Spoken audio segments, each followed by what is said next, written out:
प्रकाशित वाक्य अध्याय 12। इसके पश्चात आकाश में एक बड़ा सा संकेत प्रकट हुआ। एक महिला दिखाई दी जिसने सूरज को धारण किया हुआ था और चंद्रमा उसके पैरों तले था। उसके माथे पर मुकुट था जिसमें 12 तारे जड़े थे। वह गर्भवती थी और क्योंकि प्रसव होने ही वाला था इसलिए प्रजनन की पीड़ा से वह कराह रही थी। स्वर्ग में एक और संकेत प्रकट हुआ। मेरे सामने ही एक लाल रंग का विशालकाय अजगर खड़ा था। उसके 7 सिरों पर 7 मुकुट थे। उसकी पूंछ ने आकाश के तारों के 1/3 भाग को सपाटा मारकर धरती पर नीचे फेंक दिया। वह स्त्री जो बच्चे को जन्म देने ही वाली थी, वह अजगर उसके सामने खड़ा हो गया ताकि वह जैसे ही उस बच्चे को जन्म दे वह उसके बच्चे को निगल जाए। फिर स्त्री ने एक बच्चे को जन्म दिया जो एक लड़का था। उसे सभी जातियों पर लौह दंड के साथ शासन करना था, किंतु उस बच्चे को उठाकर परमेश्वर और उसके सिंहासन के सामने ले जाया गया और वह स्त्री निर्जन वन में भाग गई, एक ऐसा स्थान जो परमेश्वर ने उसी के लिए तैयार किया था ताकि वहाँ उसे 1260 दिन तक जीवित रखा जा सके। फिर स्वर्ग में एक युद्ध भड़क उठा। मिकाईल और उसके दूतों का उस विशालकाय अजगर से संग्राम हुआ। उस विशालकाय अजगर ने भी उसके दूतों के साथ लड़ाई लड़ी, किंतु वह उन पर भारी नहीं पड़ सका। सो स्वर्ग में उनका स्थान उनके हाथ से निकल गया और उस विशालकाय अजगर को नीचे धकेल दिया गया।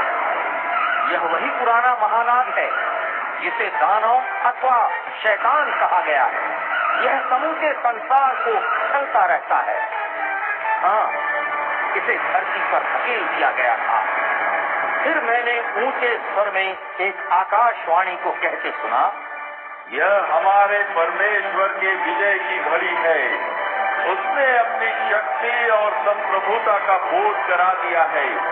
उसके मसीह ने अपनी शक्ति को प्रकट कर दिया है, क्योंकि हमारे बंधुओं पर परमेश्वर के सामने दिन रात लांछन लगाने वालों को नीचे धकेल दिया गया है। उन्होंने मेमने के बलिदान के रक्त और उनके द्वारा दी गई साक्षी से उसे हरा दिया है। उन्होंने अपने प्राणों का परित्याग करने तक अपने जीवन की परवाह नहीं की। तो हे स्वर्गों और स्वर्गों के निवासियों, आनंद मनाओ, किंतु हाय धरती और सागर तुम्हारे लिए कितना बुरा होगा, क्योंकि शैतान अब तुम पर उतर आया है। वह क्रोध से आग बबूला हो रहा है, क्योंकि वह जानता है कि अब उसका बहुत थोड़ा समय शेष है।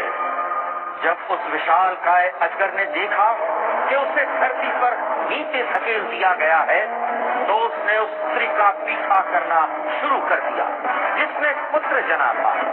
किंतु स्त्री को एक बड़े उकाब के 2 पंख दिए गए ताकि वह उस वन प्रदेश को उड़ जाए जो उसके लिए तैयार किया गया था। 3.5 साल तक वहीं उस विशालकाय अजगर से दूर उसका भरण पोषण किया जाना था।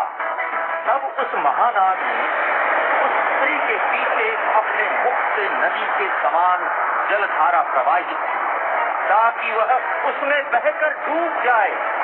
किंतु धरती ने अपना मुख खोलकर उस स्त्री की सहायता की और उस विशालकाय अजगर ने अपने मुख से जो नदी निकाली थी उसे निगल लिया। जिसके बाद तो वह विशालकाय अजगर उस स्त्री पर बहुत क्रोधित हो उठा और उसके उन वंशजों के साथ जो परमेश्वर के आदेशों का पालन करते हैं और यीशु की साक्षी को धारण करते हैं, युद्ध करने को निकल पड़ा तथा सागर के किनारे जा खड़ा हुआ।